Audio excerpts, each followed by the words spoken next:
In the 1920s, Tibet enjoyed its greatest freedom from outside interference. At that time, Lhasa had a population of only around 25,000 in two districts. One of them is now the Old Town, with the 7th century Jokong Temple at its center. The other was called Shoal Village, which was at the foot of Marpori, or in English, the Red Mountain. The Old Town was not much larger than 2 or 3 square kilometers, while Shoal Village was even tinier. The waters of the Lhasa River, one of the tributaries of the Brahmaputra, flowed past the city on its way to the Indian Ocean. The residents of Lhasa took immense pride in their religious heritage. Nearly every Buddhist luminary in Tibetan history had come to Lhasa. The reason was the significance of the Jokong Temple as the foundation from which Tibetan civilization evolved. Lhasa's significance also drew heavily upon the presence of government buildings and monastic seats of learning. On Marpori, the Potala Palace is a massive and dazzlingly beautiful fortress-like monastery. It had been the residence of the Dalai Lamas and the seat of the Tibetan government since 1648. It is the most superb example of Tibetan architecture ever built.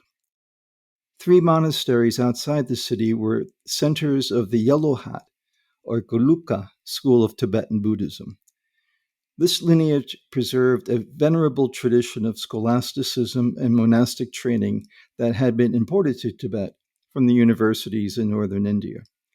Each monastery was a separate and self-sustaining settlement that functioned for nearly all purposes as an independent municipality.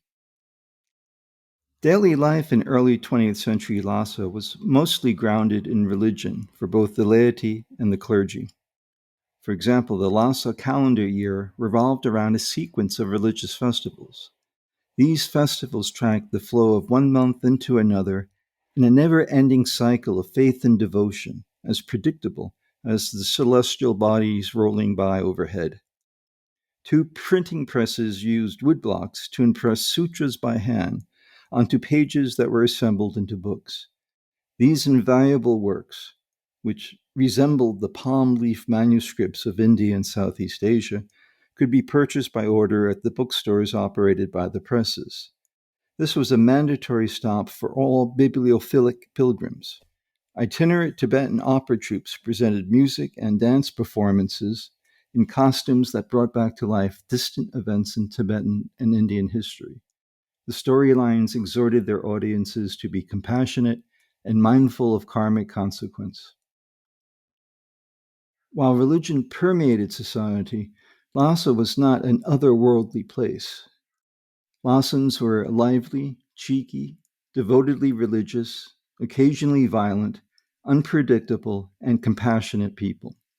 They savored the fruits of an advanced civilization that had existed for 13 centuries, but more importantly, they internalized the highest attributes of their faith. A foreign visitor recalled a case in which a monk and a nun had abandoned their illegitimate newborn in the wild, this in order to avoid the public embarrassment of having violated their vows. The magistrate had decreed a punishment of 100 strokes of a rod, nearly the death penalty. But ordinary people in tears beseeched the official. They pleaded with them and offered silver and jewels to reduce the penalty. They asked him to forgive the 2 lovers who had made a horrible and fearful error in judgment. Among the laity, the teachings of Tibetan Buddhism bred an instinctive impulse towards compassion and forgiveness. The allure of early 20th century Lhasa was a chance to glimpse the unique blend of ancient culture and customs. As Vasco Mariani, an Italian explorer, explained in 1948, Tibet has a medieval faith, a medieval vision of the universe as a tremendous drama in which terrestrial alternate with celestial events, a medieval hierarchy culminating in one man and then passing into the invisible and the metaphysical, like an enormous tree with its roots among the stones and its leaves lost in the blue of heaven.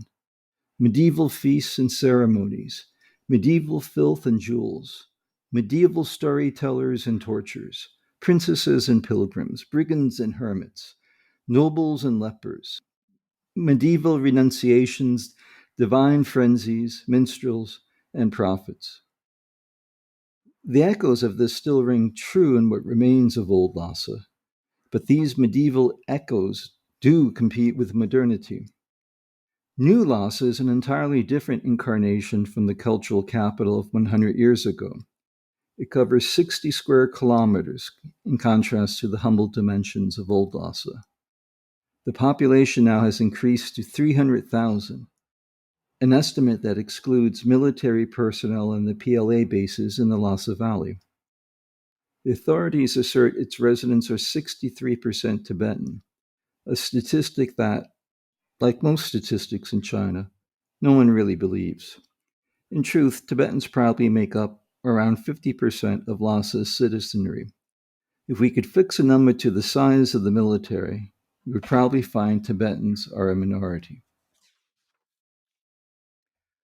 Other mainstays of the cultural capital struggle on and hold their own despite the odds.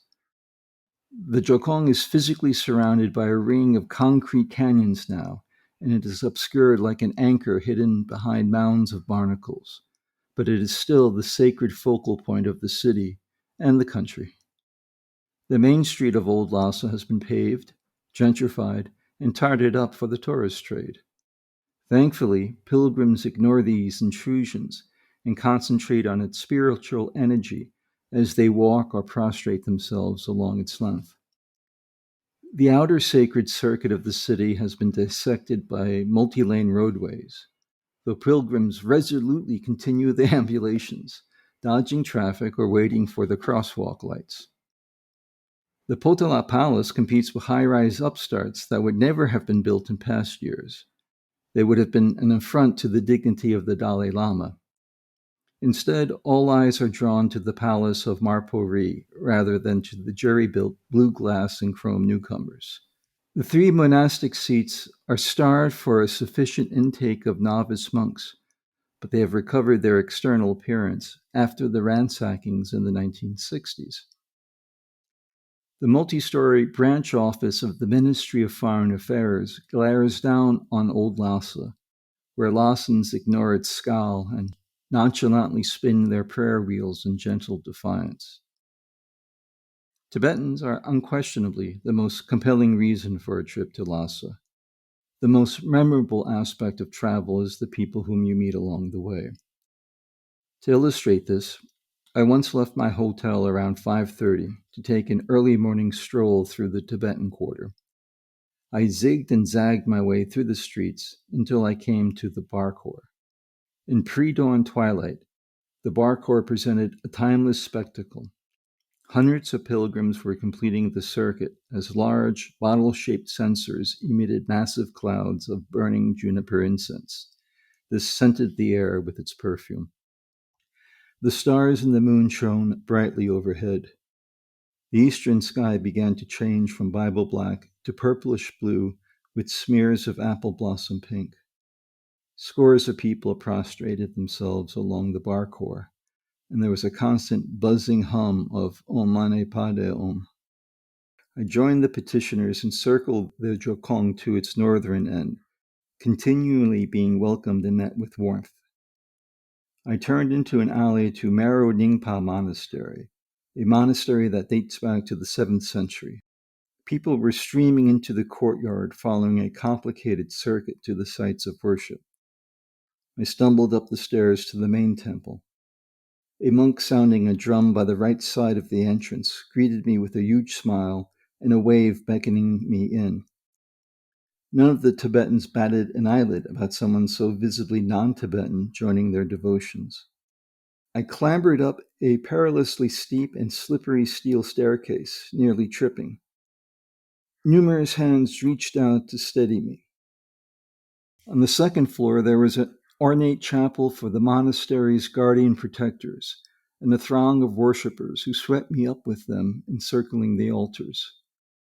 I then made my way out to the bar court to complete my circumambulation, and then went back to the hotel, having experienced a brief but unforgettable connection with Lhasans.